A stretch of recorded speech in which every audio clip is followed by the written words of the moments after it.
Good morning. This is David Henry. I'm the Communications Manager for the City of Amarillo. I want to welcome everyone to today's news conference for the latest in COVID-19 information for the Amarillo community.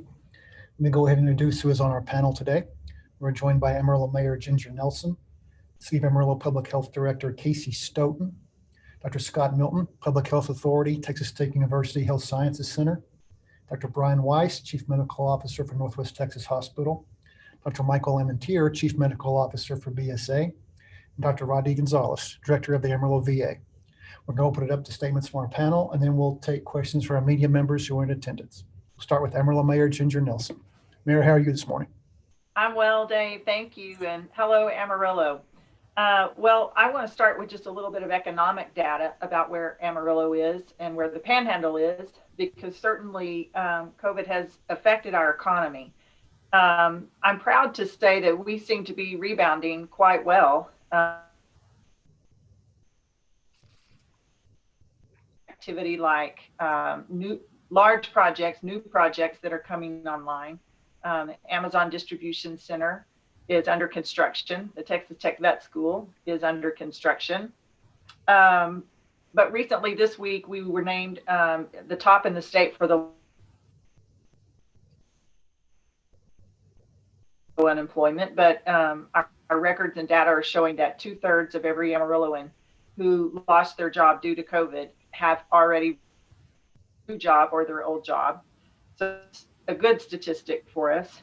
The United States is projected to have growth in its retail sales this year of 3%, but the number projected for Amarillo for things to come over the summer and the last few quarters of 2021 for our local businesses and our retailers. All of that economic data, one more piece of information, compared to this time last year for sales tax data that we have, we are 8.76% ahead in sales tax revenue. So that what that shows us is that our retailers are doing good and our local shoppers are investing and shopping at home. And it really does affect our economy for us to shop locally. So I want to say thank you to everyone in the Panhandle who is shopping at these local retailers. That economic data ties directly in, I think, to the good job that our public health department and our medical community has done in getting our community vaccinated. We're still one of the highest vaccinated per population per head cities across the state. And we need to keep it that way. So we're doing everything we can to continue having conversations about how to increase your opportunities to get vaccines and make it as easy as possible for you to come and get a vaccine. So stay tuned as we continue to roll out new options for those who are vaccinated. Casey obviously is going to have lots of information about that in the coming weeks. But the most important thing is to get yourself vaccinated. And if you've been vaccinated, then start working on your friends and your neighbors to get a vaccine for them.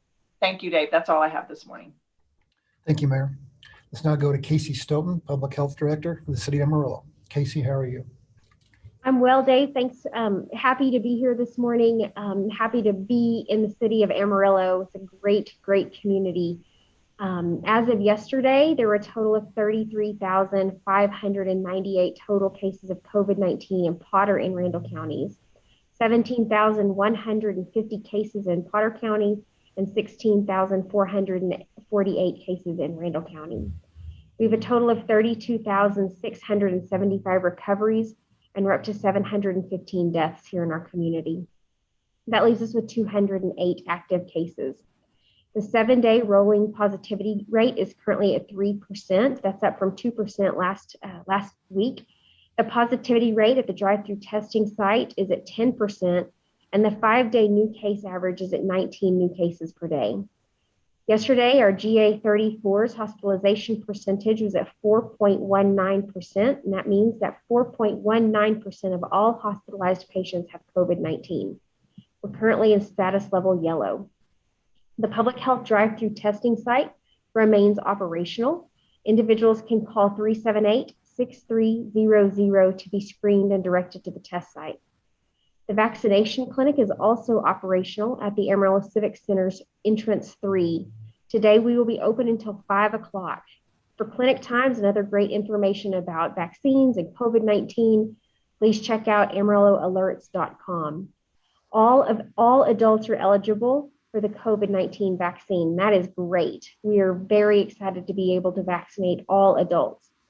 We do have the Moderna vaccine at the City of Amarillo Clinic, and so we're able to vaccinate all adults over the age of 18, 18 and over. So if you're 18, you're also included in that number.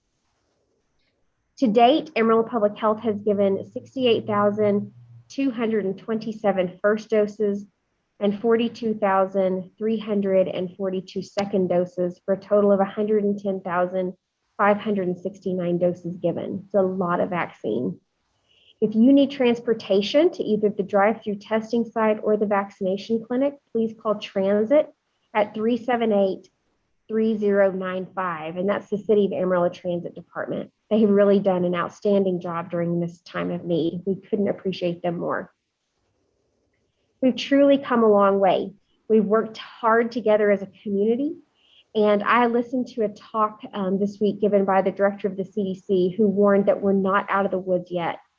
We have been fortunate here in Amarillo to see our numbers drop, but like the CDC director warned, we've got to stay vigilant, wearing our masks, social distancing, staying home when we're sick, and getting the COVID-19 vaccine in order to keep cases down, and holding off another surge of cases are so important. So I just want to encourage you to stay the course. Like Mayor Nelson said, we are rebounding very quickly, and that is wonderful. We definitely want to stay on that course. So please continue to be vigilant with the public health efforts, such as masking and vaccination. Just want to give you that word of encouragement today. I sure appreciate all of your hard work. That's all I have today, Dave. Thank you, Casey. Let's now go to Dr. Scott Milton, Public Health Authority, Texas State University Health Sciences Center. Dr. Milton, how are you? I'm fine, thank you. First of all, just wanted to make clear to everyone that I'm in my office alone. I have my mask here, and as soon as I leave my office here at Texas Tech, I'll be putting on my mask, as everyone is here still. Just to drive home a couple of important points about the vaccine, which I think is the game changer here. Let's remind everyone this vaccine is free, so there is no cost to this. Any adult can receive the vaccine, as Casey and the mayor have stated. The vaccine is very effective at preventing illness. In other words, especially preventing severe illness, like those that would be in need of getting medical care, being hospitalized. It's also very effective in preventing transmission. We've been wondering about this for quite some time, but there's more and more data that actually proves that it seems like it is very effective in preventing asymptomatic transmission. The vaccine is safe. We've given out, as Casey stated, more than 100,000 doses. The side effects are minimal and they are short-lived. And then think about this. If you get sick from COVID, what we know from being in the hospitals, the medications are just not near as good as this vaccine. So it's clearly best to prevent this by getting vaccinated. And then finally, if you're not vaccinated and you're exposed to someone who has COVID and you're not wearing a mask, you'll be asked to be quarantined for at least 10 days. So think about the inconvenience of that. Not only personal inconvenience, but the problems related to employment and the general economy here, the implications with that. So there's just so many good reasons that we need to get vaccinated. We have plenty available. I want to encourage everyone that's not been vaccinated that is eligible to do so. Go to the Civic Center. We have plenty. That's all I have, Dave. Thank you, Dr. Milton. Now I'll go Dr. Brian Weiss, Chief Medical Officer for Northwest Texas Hospital. Dr. Weiss, how are you? Good morning, Dave. Well, I am pretty chill. My 13-year-old daughter, Valerie, says I really need to work much harder at achieving this mental state. So while we're in the reprieve of the COVID right now, I'm working on being pretty chill. But so anyway, yesterday I was on a call from the Texas Department of State Health Services. And, you know, overall, they said that the numbers are down across the state of Texas, which is great. But, you know, as kind of alluded to on this call already, one of the commentators said, we cannot be sure if we're in the eye of the storm or truly on the back side of the storm. And that's important because, clearly right now we're looking good. But again, the conversation turned very rapidly to these variants, these mutations we talked about. And what they said is that with regard to the UK variant, the more common one, we're almost up to 500 confirmed cases of this in the state of Texas. Now, we knew this was 50% more transmissible.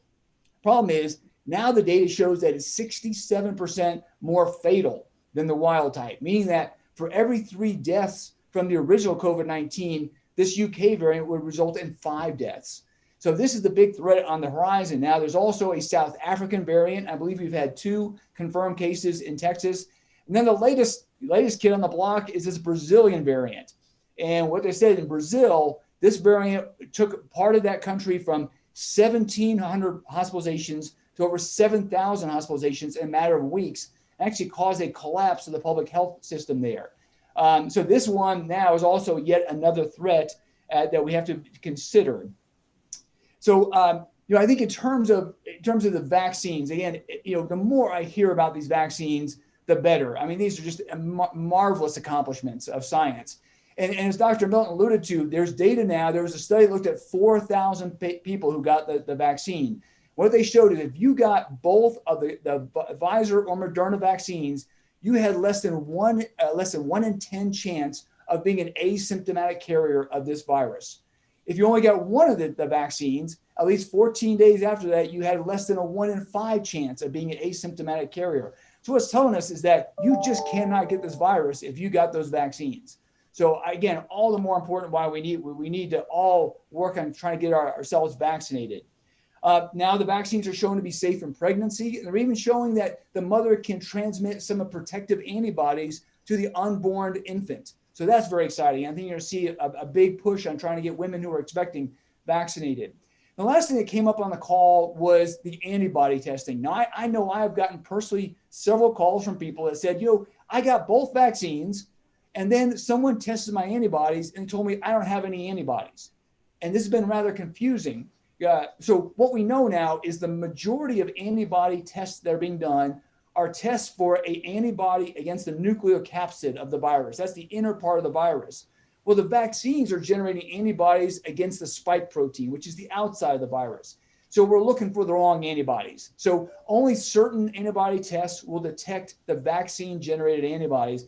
And I know at Northwest we have that test. And what we found is those who were told they had no antibodies, when we test them, they're teeming with antibodies to the spike protein. So please don't get alarmed if you're getting tested and they say you don't have antibodies. The recommendation from the state health department was don't bother getting tested. These vaccines are so good.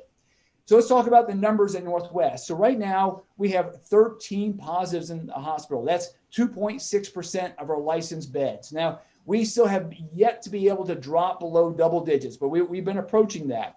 Now we have 38 patients in our ICU, only 4 of which are suffering from COVID right now. And we're using 16 ventilators at the hospital, only 2 for people who are suffering from COVID. We in the month of March, we have had 6 COVID-related deaths. Now that's 6 tragedies, but what a difference from where we were 4 or 5 months ago when we were at 70 plus people losing their life from COVID in a month. So 6 in a month, we continue to move down. Hopefully we'll get to 0 very soon. Now, outpatient testing, we had a 4% positivity yesterday. Now, it was interesting. For the last 2 weeks, we were somewhere between no more than 1 and 2% positivity. And then as of this last weekend, we hit 5%. We've been tracking at 4 to 5% over the last 4 to 5 days. I think it's still too early to say that is a trend, but I sure would like to see it go back down to that 1 to 2%. With regard to remdesivir, which is the inpatient medicine we're using right now, we have 4 patients on remdesivir. Now, the interesting thing is Dr. Milton commented on some of these medications not being nearly as effective as the vaccine. Well, bamlanivimab is that outpatient antibody that we've been using. Well, turns out that is not particularly effective against some of these variants. And what the recommendations are now is that in areas where the variants are raising in terms of the prevalence, is now we need to combine 2 monoclonal antibodies. Like I know what BSA is using, which is the Regeneron cocktail, which is 2 antibodies. So bamlanivimab may have to be combined with a second one to really be effective if we see more of these variants start to increase in our community.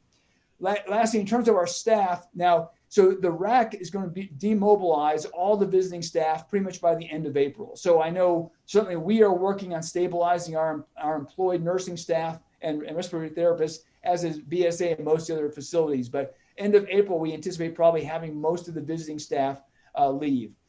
So lastly, I'd just like to thank the city and the public health department for the incredible job they've done with these vaccines. I have family in other parts of Texas, and no one has had as easy a job of getting a vaccine as people in Amarillo have. So I highly encourage, please get your vaccines. And then also, as Dr. Milton said, in Northwest, we are still not lowering our protective standards. We are still requiring masks in the hospital. We're not quite ready to make that step yet to really let our guard down. And I think it's important for all of us to continue to do that until we're way in the clear and that we know these variants are not going to pick on us.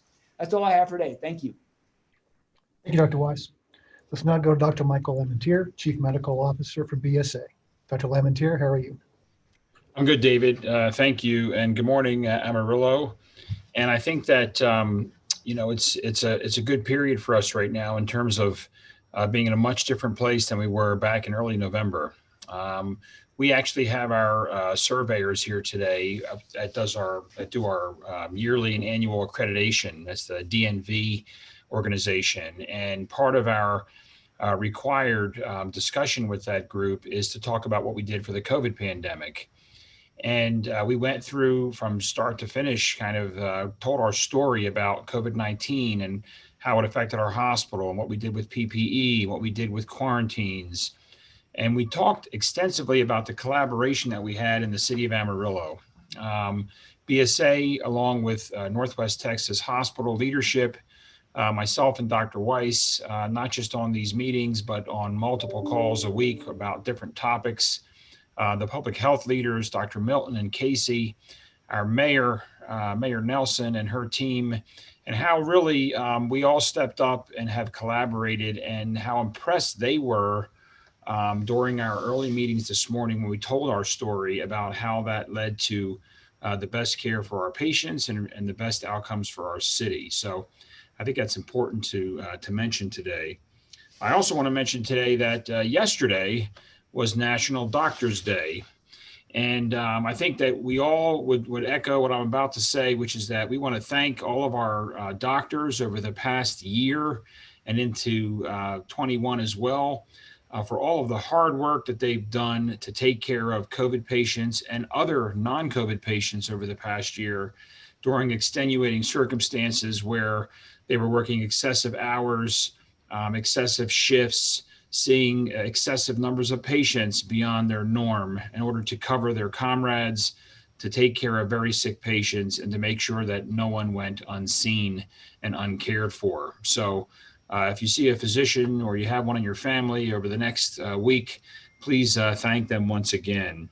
It's a day of recognition. Yesterday was. As far as the numbers at BSA today, we have 10 cases today. We were down as low as 7 earlier this week.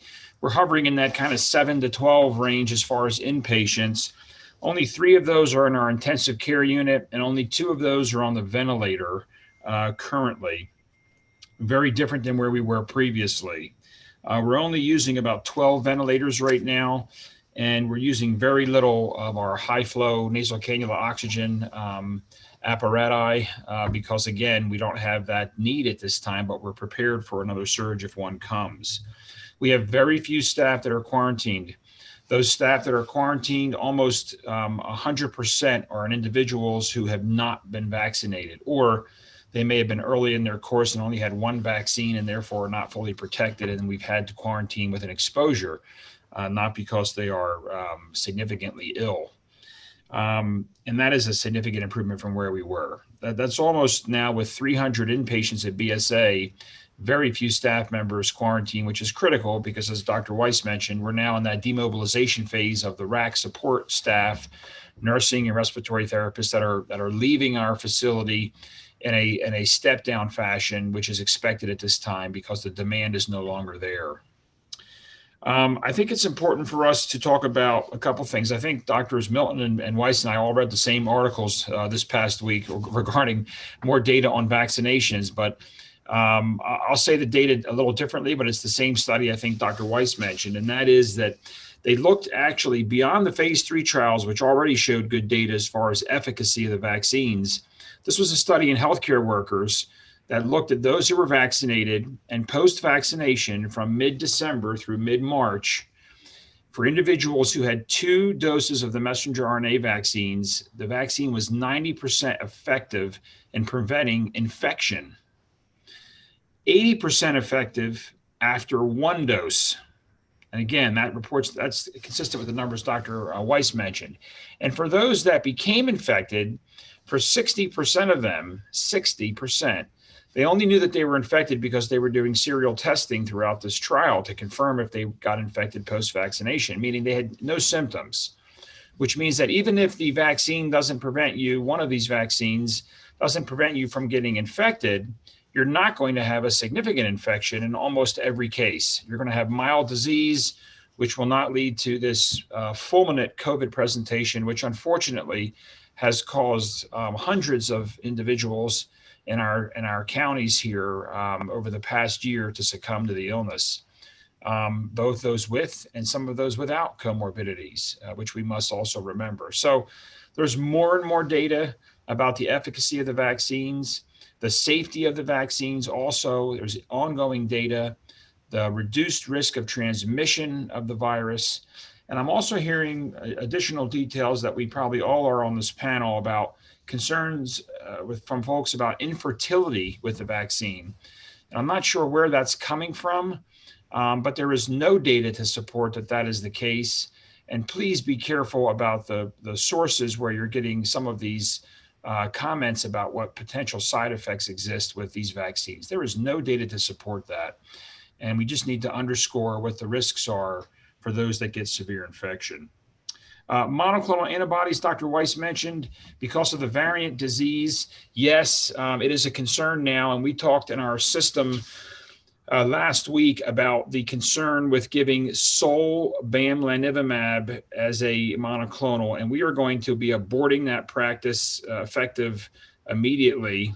We are continuing to use Regeneron, which is a dual cocktail of 2 monoclonal antibodies, and we are also going to purchase some of the available etesevimab, which is a second drug that needs to be paired with bamlanivimab, 2 monoclonal antibodies that will work like the Regeneron. There's also an EUA out for that combination so that we could, again, prevent some of the resistance to therapy if we prescribe the therapy to those individuals. But as Dr. Milton mentioned, those therapies are good and they're saving lives and preventing hospitalizations, but they're not as effective as the vaccines. You don't want to be in a situation where you're getting the treatment. You want to be in a situation where you got the preventative medication, which is the vaccine, in order to prevent severe illness. So please remember that. As far as the variants go, we've had only 2 patients that we had suspicion on at BSA that could have variant disease. We just found out about these recently, and these have to be sent out to a special laboratory as requested by the state, and the state actually contacted us. The first concern did not pan out to be evidence of a variant. And the second case we have is pending.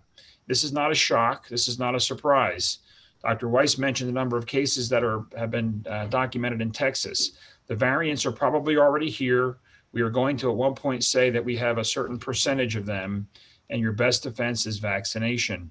In addition to masking, in addition to good hand hygiene and social distancing. So I also strongly encourage all of those things.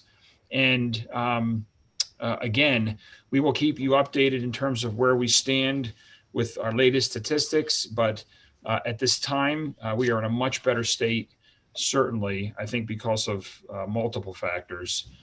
Some herd immunity, the vaccines as a big piece, and our good practices in terms of masking. That's all I have today. Thank you. Thank you, Dr. Lamentier. Let's now go to Dr. Rodney Gonzalez, Director of the Amarillo VA. Dr. Gonzalez, how are you? I'm doing well, David. Thank you for allowing me this opportunity. So I'm coming to you today from the Clovis VA clinic. We're doing our second dose Moderna vaccinations here. We did the first dose 4 weeks ago.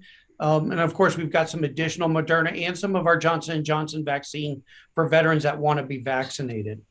It gives me a time to just give a quick shout out to some community partners, specifically here in Clovis, the Clovis VFW 3015 that's allowed us to use their space. If you've been to our Clovis VA clinic, it's very small, and getting through a few hundred people would be very difficult. So having that, and then last week we were in Childress and at the Elks Lodge there, allowing us to use their space to vaccinate veterans. So quickly on our numbers, currently we do not have any inpatients at the Amarillo VA with COVID-19. We discharged a couple over the weekend, so that's good for us. Now on our vaccinations, we've been doing pretty well on vaccinations, but we have seen a taper off of veterans coming in for vaccinations. We have vaccinated about 33% of our veterans across the healthcare system. And that means either we have given them the vaccine or they have provided us a copy of the card so we can document their vaccination if they got it outside, such as at the Civic Center or some of the local pharmacies that are doing the vaccination. We do have both Moderna and Johnson & Johnson available at both our Amarillo VA and our Lubbock VA campuses. At the Lubbock, they do walk-ins they do appointments and walk-ins on Thursday. At Amarillo, we pretty much do walk-ins every day of the week, Monday through Friday, and we've been having Saturday clinics also. So encourage veterans. While we are seeing a good decrease trend of numbers, I want to remind everyone what got us there. What got us there was doing wearing our face mask, practice social distancing, staying home when we're ill, good hand hygiene, and vaccinations. The vaccinations, even influenza season in October, we talked about the importance of getting that influenza vaccination. And I can tell you at the Amarillo VA, we have not had, or we had one back in October influenza case. And I know the cases across the community have been near non-existent. And so it just shows that what vaccinations can do. So really encourage you, if you have not been vaccinated, to strongly consider coming either to the Civic Center, one of the local pharmacies that has a vaccine, or to the Amarillo VA if you're a veteran, and we will get you vaccinated. As mentioned earlier, yesterday was National Doctors Day, and I want to give a special shout out to the doctors on this panel. We've learned a lot going through COVID, and I think the one thing we learned, and Dr. Lamentier mentioned it, was how teamwork can really allow us to accomplish a lot. And so being able to work together, not as separate healthcare systems, not as a separate, well, that's the city's issue, not the hospital issue, but working together as a team and coming together about how we've been able to really handle this pandemic in the Texas Panhandle area. Other thing I want to mention is Monday was National Vietnam War Veterans Day. I've mentioned in the past things about the Vietnam War. And, one thing I always mention is I got a great welcome home when I came back from my deployments. Honestly, couldn't be prouder to be wearing that uniform as I came home. That was not true of many and most of our Vietnam War veterans. And so just want to give a shout out, thank them for their service. If you know a Vietnam War veteran, please just tell them how much you appreciate their service to our nation. I do want to thank our staff who have been doing an outstanding job caring for those that have served, and appreciate all our staff does each and every day. And with that, I just want to thank the city of Amarillo, our communities throughout the Texas Panhandle and Eastern New Mexico for this opportunity. Thank you, Dr. Gonzalez. We'll now go to members of our media. If you have a question for an individual panel member or the panel as a whole, that's completely fine. Let's go ahead and start with, if I'm not mistaken, Kevin Welch of KFDA News Channel 10. Kevin, how are you? Hi, Dave. I'm good. Say, Casey, how are the numbers, the turnout Monday when the new category was opened up? And then this week, did it continue or did it taper off like Dr. Gonzalez was talking about? Yeah, that's a great question. So we did see a little bit of a bump in our numbers, and we're really glad about that. We certainly want to vaccinate lots and lots of people. We do have vaccines still available. So if you haven't been vaccinated, now's a great time to come see us.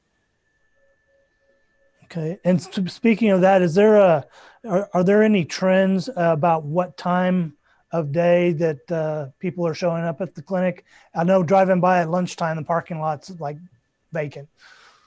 Yeah, we have early risers here in Amarillo, Texas. And so usually people, the lines are the longest first thing in the morning, early afternoon into the, later in the afternoon. It's usually, you could probably walk in and get a shot pretty quick, because we definitely have people who like to line up first thing. Okay. And are you working with the jails, local jails, Potter and Randall County, as far as vaccinating inmates? Yeah, so we have reached out to them and are working with them to make sure that they have the supplies that they need. Okay. And DSHS had recently announced an online scheduler. Are we going to remain strictly walk up? For now, yes. And then if there is a point in time that we do need to make appointments, we have a system that ties into our EMR system. And so we probably won't use the DSHS provided scheduler, but it's a great tool. So I'm, thrilled that it's there for communities that need it. Okay. And since you're on that advisory panel at the state level, can you describe what the thinking was for not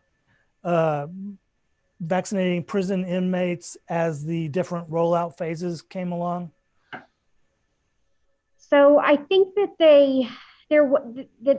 that was happening kind of simultaneous to, especially during the 1C rollout. So I know that the Texas Department of Criminal Justice System has been working with Texas Department of State Health Services. I think that you would certainly have to ask DSHS about the specifics of that, but I do believe that that they have been requesting vaccine and receiving the vaccine that they need.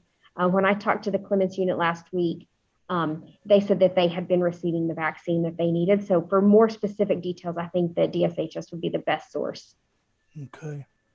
And the last thing is, to remain a hub, is there some kind of expectation of how many people that you're vaccinating over time?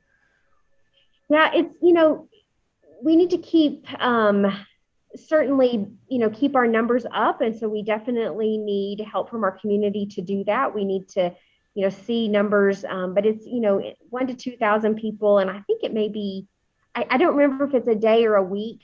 So certainly we want to make sure that we're having lots of people come. So if you haven't gotten your vaccine, again, now is a great time to come. Great. Thank you very much. Mm-hmm. Thanks, Kevin. Let's now go to Dalton Williams, AVII Channel 7.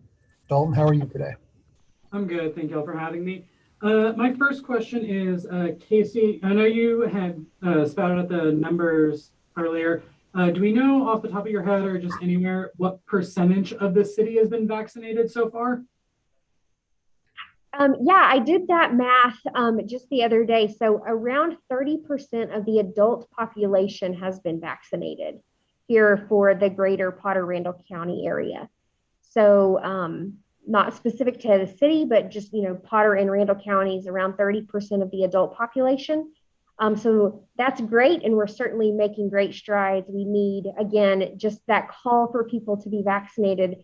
I think each of the physicians on the call gave us great information about the safety and the efficacy and the greatness of the vaccines.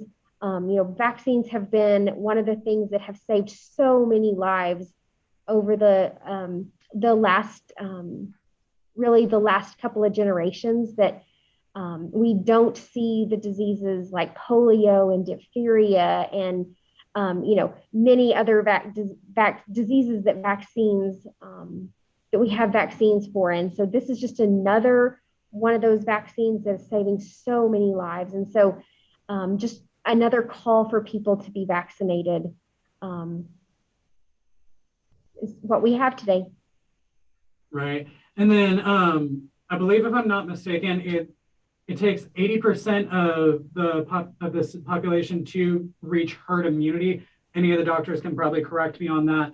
How soon, in y'all's kind of just like professional opinion, do y'all think we could reach herd immunity? Like with us being able to vaccinate so many people now? So, as long we continue to receive vaccine from the state, and again, just that call to the community to come to be vaccinated. So right now we have around 30% of our adult population. So, we just, continue to need people to come to be vaccinated. I could just make a couple of comments about, the thought of herd immunity. Certainly a significant number of people have been infected naturally through this pandemic. And then finally, what we've all talked about are the variants. Variants, especially, I believe the British variant, is much more contagious, and so that could potentially skew the number of people upwards that we'd have to have vaccinated in order to reach herd immunity. Another analogy for that is that, in order to reach herd immunity for measles, which is probably the most contagious virus that's known, you have to have more than 95% of the population vaccinated in order to reach herd immunity for that. So I think that's the variable here, is the prevalence of variants, and once again, it brings out the point that we have to vaccinate people as quickly as possible. It really is a race, I think, to vaccinate as many as possible. Okay, and then kind of my last question is, now that we are allowing everyone to get vaccinated, I know you had touched on a contingency plan, Casey, in case we ever do need it. Are we concerned at all about possibly running out of doses anytime soon, or is that kind of just a far in the future kind of aspect? I would love to run out of doses. If we could run out of doses and give everything that we had in our freezers and refrigerators, that would be a great day. But I'm not really concerned right now about running out of doses. The snowstorm gave us a little bit of a supply to last. And so I don't believe we're at risk especially this week, of running out of doses. So if you haven't been vaccinated, again, please come to be vaccinated. That is we're all in this one together. So we have to all be vaccinated together to get out of it. Okay, awesome. Thank you all so much. That's all the questions I have. Y'all have a great day. Thank you, Dalton. Let's now go to David Gay of the Amarillo Globe News. David, how are you? I'm good. Good morning, everybody. I guess my first question is for Dr. Weiss. Dr. Lamentier spoke about 2 potential patients being tested for the variant. Have any come from Northwest as of today? Yeah, Dave, great question. So we are doing the same thing. We are sending a lot of these samples of positive patients to be sequenced at the state labs. I spoke with our lab director recently. At this point, we do not have any confirmed variants at Northwest, but there are some still pending. So it does take a couple of days for that to return. But yeah, we're looking as best we can.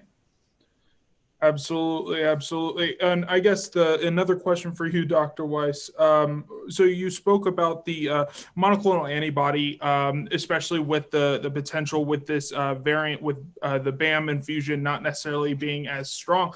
Is there, are you guys like BSA kind of getting rid of that BAM treatment and going to something else, or what is the plan for Northwest?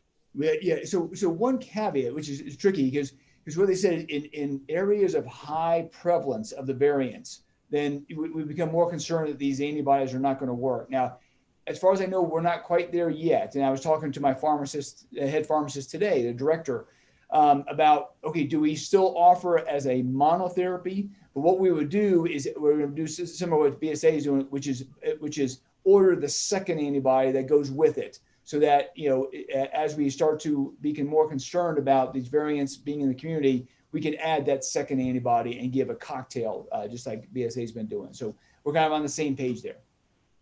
Absolutely. And I guess my next question is for any of the doctors, Dr. Milton as well. With the individuals down in Lubbock announced a few days ago that there was one case of the variant in the community. Is it like what Dr. Lamentier spoke about? Is it just a matter of time for this variant to be in the Amarillo community? Well, I would say that my approach to this whole thing is that we always should assume that the variants have been here.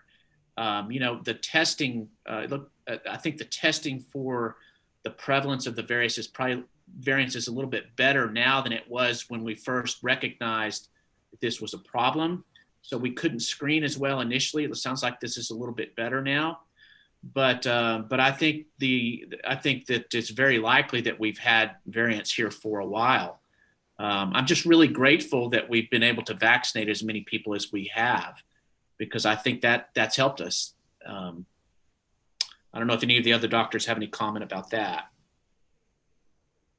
I would just share the view of Dr. Millen. I think it's only a matter of time before we start to see these achieve a higher prevalence in our community. That's Mother Nature. She knows how to get around a lot of our tricks. So yes, I mean, we're being prepared to face what may be some form of surge. Hopefully not nearly as dramatic as the two we've seen so far from these variants that are a little more infectious and unfortunately a little more dangerous. Yeah, I would agree with everything said by both Dr. Milton and Dr. Weiss. As I mentioned earlier, I think I agree with Dr. Milton. The variants are already here. Probably the incidence of how many are here. I mean, all those questions we don't know the answers to, but the real important point to make though is, will it matter? And I would argue that it won't really matter for individuals who are vaccinated, almost certainly, but it certainly might matter for those who are not vaccinated. And that's where we're getting nervous about really understanding and trying to encourage why, number one, understanding why someone would not want to be vaccinated. And number two, encouraging those who do not have a good contraindication to having the vaccine. And there are some that do have a contraindication, but very few. That's a medical reason. Please seek vaccination. We are one of the first states in the country to be able to vaccinate individuals that are now 18 and older. Talking with family members, as I'm sure many of you do across the United States, and friends that are in different areas, some of them are not able to have this luxury right now. And I'll call it a luxury, which means that all adults now can be vaccinated. And please don't assume that you're going to be immune and not have an issue just because you're younger and healthier. We've seen individuals like that succumb to this virus. So please remember that the variants might not matter at all if you have immunity because of vaccination. Sure, absolutely. And I guess the last question is a follow-up for Casey. Once those, I guess, first variants are announced, is that something that could potentially be added to the COVID-19 report card, just depending on how many are in the community?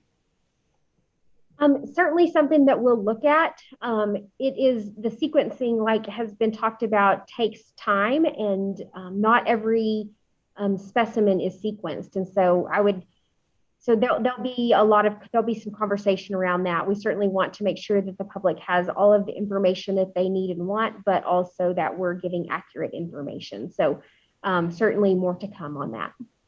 Absolutely. That's all the questions I have. Have a good rest of your week, y'all. Thank you, David. Let's now go to KAMR Channel 4. I think we have Aaron Langston. Aaron, how are you? Good. How are you? Good.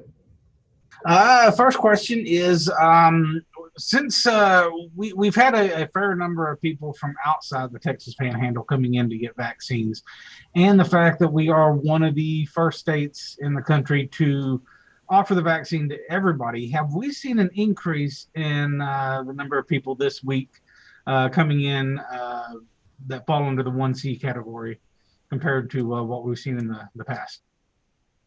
No, I think it's been a really great week, and I think, we've seen lots of people locally be vaccinated, and so we've had a really great week. All righty. And that does it for me, but Judd has a question. Hi, I just wanted to ask all of the doctors on the call. The CDC director said in an interview on Monday that current data suggests people who have been fully vaccinated do not carry COVID-19. I know some of y'all kind of touched on this during the briefing. In the data and the studies that you are reading, are you kind of also seeing what the CDC director said in her interview? I say that was kind of the same data I think that both Dr. Lamentier and I alluded to, because that was been the big fear up to this point, has been even in people who are vaccinated, could they carry the virus and spread the virus as asymptomatic carriers? And right now, the latest data out suggests that is most likely not the case. So I think that's what she was alluding to was, well, it looks good. It looks like this vaccine prevents someone from being an asymptomatic carrier, as well as, almost makes it impossible for them to be critically ill or symptomatically ill, as Dr. Lamentier was saying. So the news just gets better and better about these vaccines all the time. I would agree.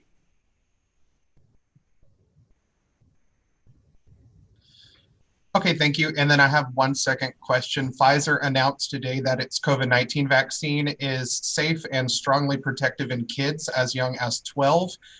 In your opinion, would vaccinating children of all ages be critical to stopping the pandemic and truly helping schools, at least maybe the upper grades, start to look a little more normal?